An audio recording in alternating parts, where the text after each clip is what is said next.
Hi everybody, it's Miri Carbundance. Welcome back to one of my 365 videos or days from eating disorder to recovery. And this video again is packed with content that I would have needed when I was still in quasi recovery, but wasn't aware of that. And so I hope it helps you. This was a screenshot from 1 year ago where I was opening myself up. This was from a study or like from an official thing that stated, that vegans, they are naturally kind of frugivores, but they did never eat fruit only. And that was something that I had to confront myself with when I was still had the idea of eating fruit only was the ideal and stuff, and let alone being vegan. Just the idea that there's no completely vegan natural population in general. So yeah, this Smile to Health, the account, I can really recommend. I actually met her in the Thai Food Festival when I was in Thailand back in 2014. So she's talking about that letting herself go was the best thing that she could have ever done, and that letting herself go was what brought her happiness in the end, which, yeah, it's not what many people think. Do you ever get extreme hunger? I did at the beginning of recovery, but it has normaled out now. I thought I'd be hungry constantly forever when it was happening. It was just exactly the same with me. How did you make the decision to go all in? I was in quasi recovery for over a year and just really tired and started to feel weird about having a vegan label on my diet. I felt really disconnected from it, so I decided I didn't want the label anymore. And after I started kind of letting go of that, I realized things weren't off limits anymore, and it was so freeing. It was a slow progression, but it's the best choice I made for my recovery and just life. Just exactly how it was for me. That's why I'm sharing it. I don't know who this was, by the way. Have you tried intermittent fasting before? Yes, when I was still deep in my ED, and it was not good for me mentally or physically or hormonally. 100% the case with me. How did you start to incorporate animal products back into your diet? Very slowly. First eggs and dairy, then fish, then meat. My body handled everything fine and actually felt much stronger, more energized. Also, exactly the same. I think this is Chardoodle actually, which I can also really recommend you follow that account on Instagram. Did you crave a lot of specific food or type of food at the beginning of your recovery? And then she's saying she basically craved everything that she didn't allow herself to have before. And yeah, do you still think about food all the time? Nope, only when I'm hungry. It's crazy. I used to think about food constantly while lying in bed in my dreams. Yeah, was just the same with me. Mental hunger will change when your body, when you eat without any restriction. How did you know how much to eat in recovery? I'm so overwhelmed and have no idea how much to eat. I remember struggling with this, and honestly for me it was because I was still scared to eat everything that I wanted. Yeah, was the case with me also in the beginning, especially when I was still in quasi recovery. Basically what I do still in this video, which is from 1 year ago, and I was thinking it was real recovery. I was so used to rules and calculations, I didn't know how to just eat. But when I went all in, I just gave myself permission to eat everything that I want, as much as I want, whenever I want. And eventually, once I was nourished and challenged my fears, now I trust my body / hunger and fullness cues, and also mental hunger, fullness cues. So the thing is, I went all in October, which you're going to see also in my videos. So this is what I ate 1 year ago. This was in the evening then. I kind of always felt the need to balance out the fear foods. You saw the plate of cakes and, chocolate bun and croissant, which, fair enough, like I was so scared of eating these types of foods, but they were kind of, I calculated the calories of this, I weighed things out, it was not recovery at all, not unrestricted eating. I could have eaten like 5 plates of this, like seriously guys, and instead I kind of balanced it out. I felt the urge to balance it out with a bowl of vegetables, because I did not trust my body at this point.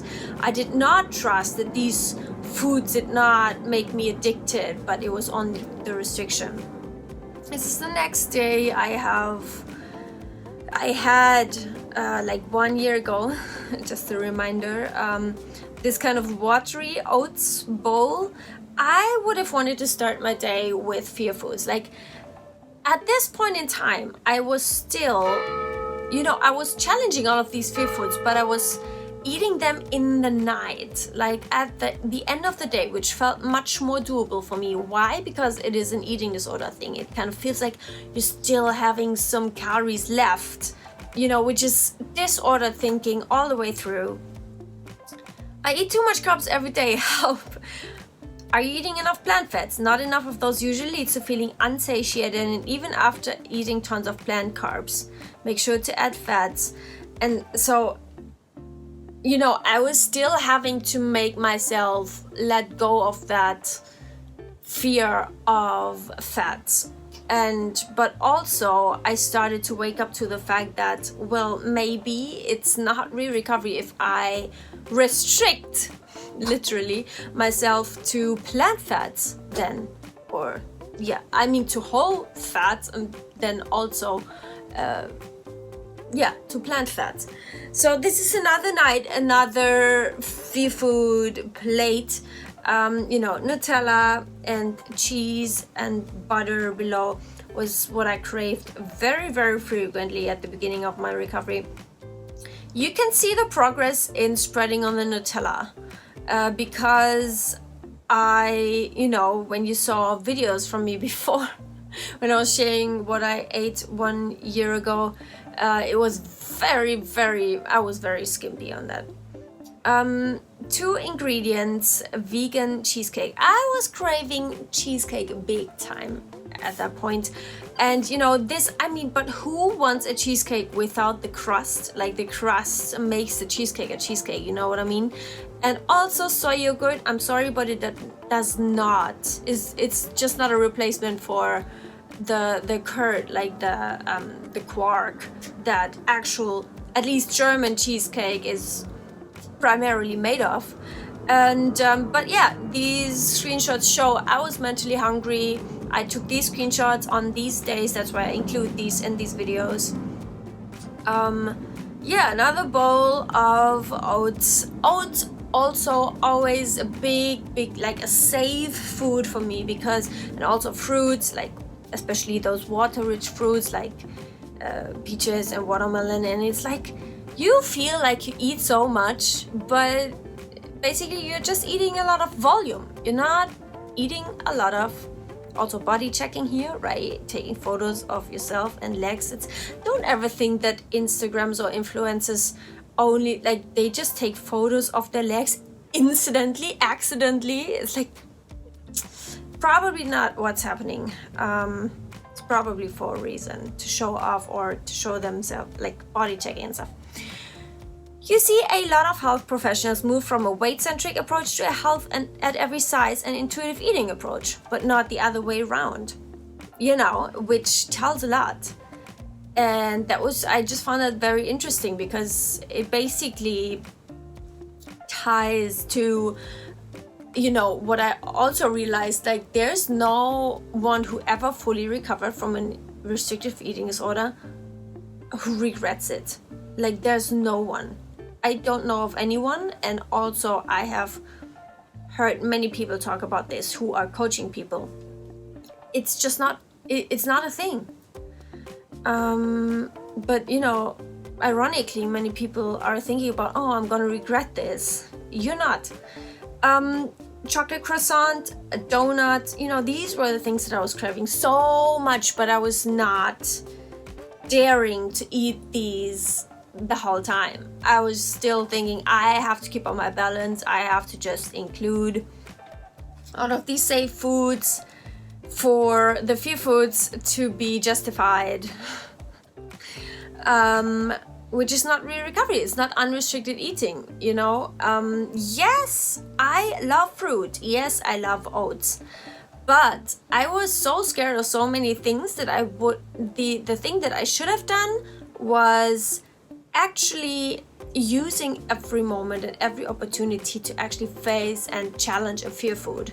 Not give into this, oh well, now it's okay to eat a safe food. Now I'm just gonna take a break from all of this exhausting recovery stuff, which it is exhausting. Incredibly exhausting. It's a 24/7 job to actually do real recovery. But then, you know, and like, what is this, guys? Look at this scrawny, measly spread of peanut butter. It's like,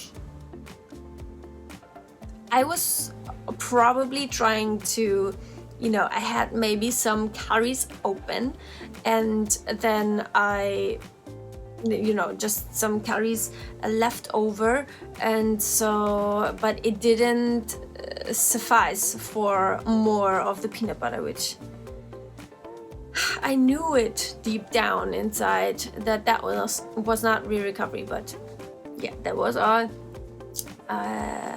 I did at that point. So this pause is actually, you can pause if you want to read through this, but it's basically around like about feminine energy, which, you know, it's not like a woo-woo kind of thing. It's just from the standpoint of that, you know, going with the flow, like this kind of mindset around living life, which I was very much like, restrictive eating disorders in general are very much into this do kind of productive kind of thing, and very harsh, hard doing kind of driven type of living. And I had to get away from this a lot into going with the flow, letting yourself go, which is the best thing you can do for yourself and for your whole life. So you saw the yogurt, all of these fear foods, like this is like a chocolate nut, like hazelnut croissant. Okay, a mishappening photo. This, you know, these watery oats really make me gag every time I see them and I make these videos now, because when I have oats now, they are so thick you can basically just, you know, when you take it with a spoon, it sticks to your, like to the spoon, it won't fall off. That's how fudgy and sticky and dense it is.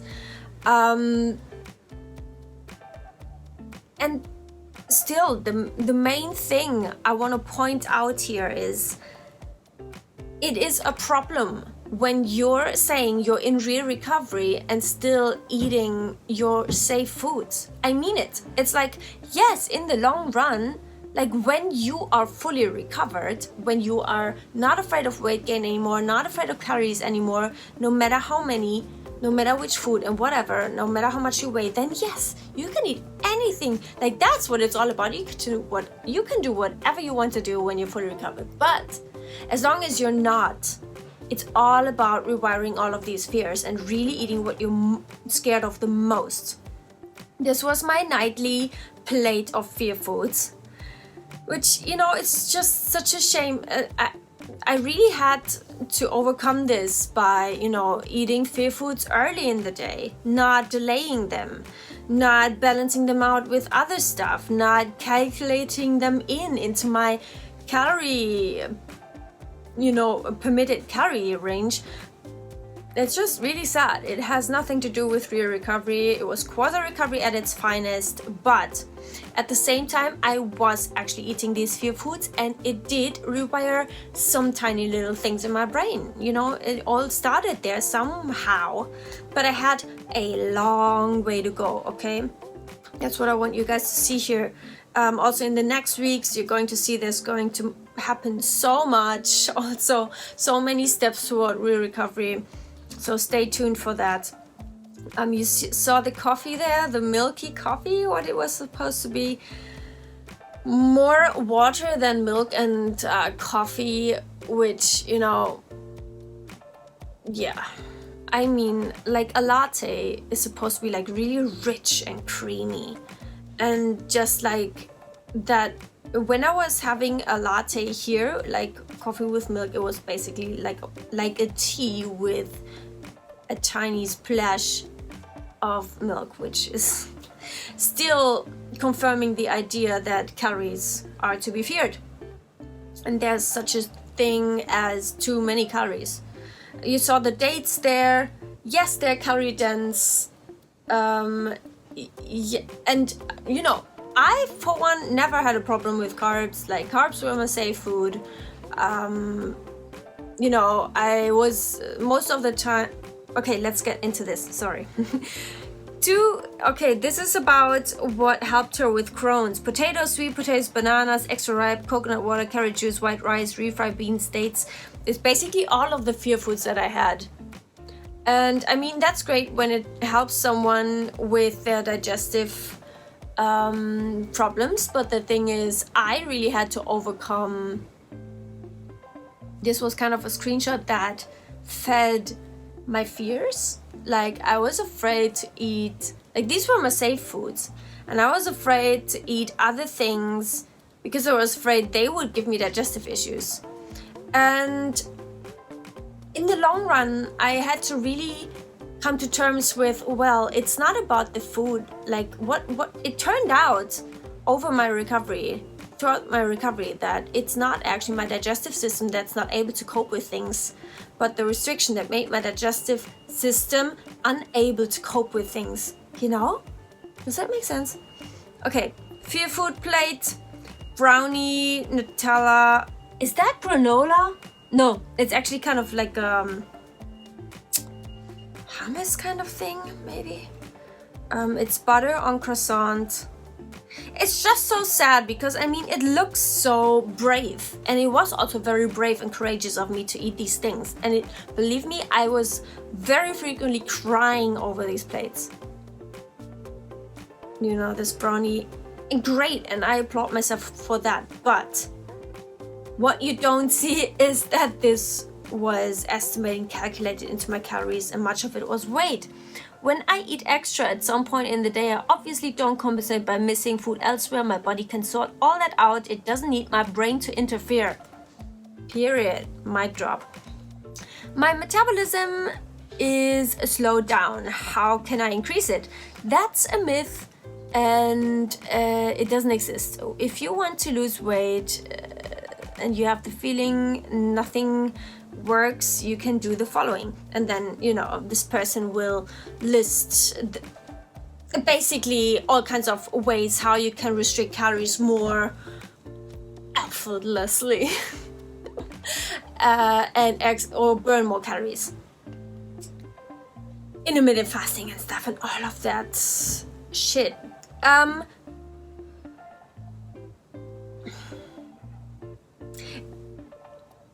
A slowed down metabolism is not a myth. That's just a fact. Your metabolism will always adapt to what you've been doing up until to that point.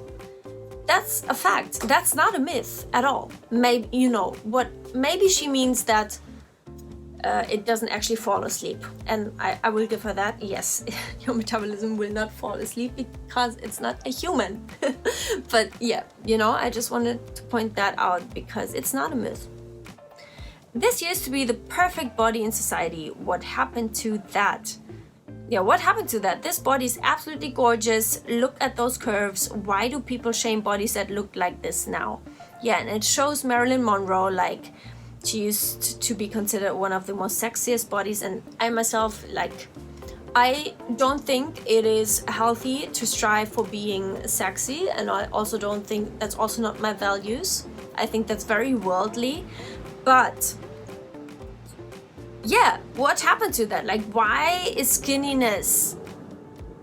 Why? Like, I looked at this and I thought, this looks so gorgeous.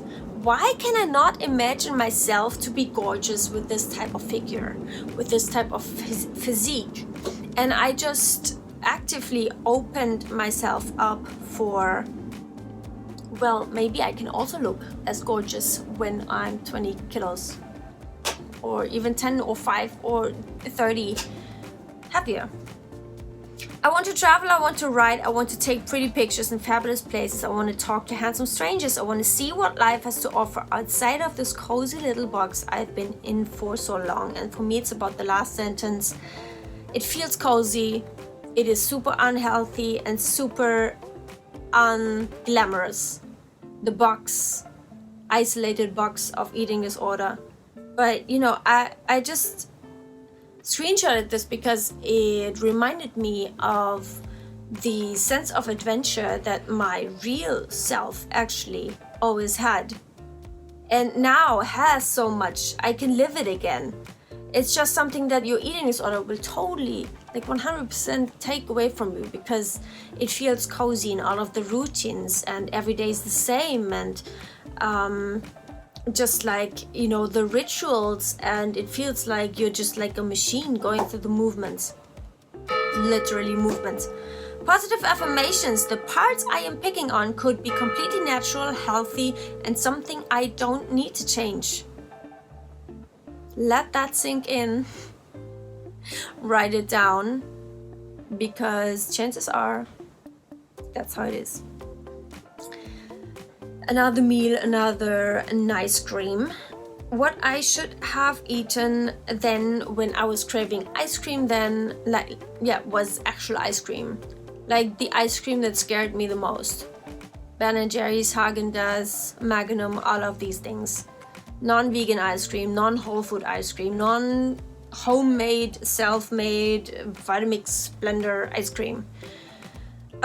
What it does when I had this healthier or more whole foody version of ice cream, it was confirming to my brain that it is important, that the other things are actually to be avoided, that there's a reason and it's justified, and you know, the other things are a dread and have to be feared, which is exactly what I wanted to get rid of. These are just some very quick pictures. I was going, you know, to the supermarket at that time very frequently and buying fear foods, taking pictures of prices because I was still very much afraid of spending money, which I'm still.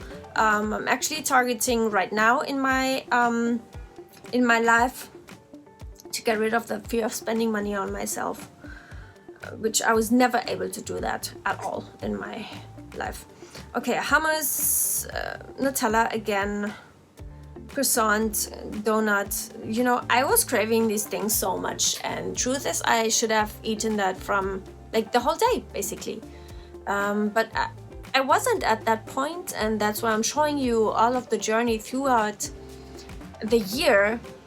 I actually put this into the microwave, and doesn't it look amazing? And yeah, but these were the first experiences of having fear foods and eating fear foods, even though they were still calculated, and they were not, I did not eat them unrestrictedly. Okay, let's be very clear. Also, this ice cream I had, you know, it's just not as glamorous as it looks, and I had so much to tack, and so it's such a long way in front of me. But I'm showing you this journey throughout the whole year, so you know in the end how many steps it actually took for me to get to real recovery. It was not just like, oh, from one day to the next, yay, life is beautiful again. It was a whole difficult journey. Gotta love that word. And also, if you haven't seen the videos before, like, I really encourage you to watch the videos all throughout the year, because they really will show you a very, very accurate picture of how, you know, I share with you the biggest struggle of me facing the decision of if I go all in or not. That's why I share all of this with you, what I ate last year. And in October, around October, and also like the next weeks, you know, we were in holidays, and you know, yeah, very exciting stuff coming, what happened there. Okay, I will see you in my next video. Please do not forget to give this a thumbs up, and also subscribe if you haven't yet, and I will see you next video. Bye.